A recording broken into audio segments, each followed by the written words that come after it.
আমরা এই অঙ্কটিতে দেখছি বলছে দুইজন ছাত্রের প্রাপ্ত নম্বরের অনুপাত 3:1। প্রথম ছাত্র 5 নম্বর কম ও দ্বিতীয় ছাত্র 10 নম্বর বেশি পেলে তাদের অনুপাত হবে 2:1। তাহলে আমরা ধরি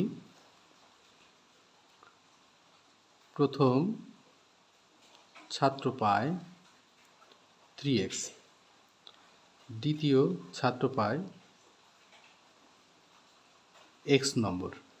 x নম্বর বলছি কেন, 3 সঙ্গে x কমন ধরা এবং শুধু x না লিখে 1x লেখা আর শুধু x লেখা একই, এজন্য শুধু লিখছে x।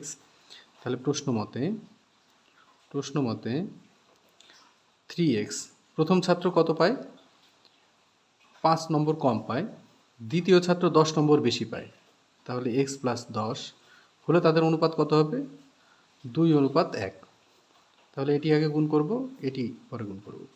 3x - 5 = 2x + 10। 3x এই x এই পাশে নিয়ে আসলে মাইনাস হবে, এখানে 10 এই -5 এই পাশে গেলে প্লাস হবে। তাহলে x = 15। তাহলে প্রথম ছাত্র পায় কত? 3 × 15 = 45। দ্বিতীয় ছাত্র পায় শুধু 15। এটি আনসার।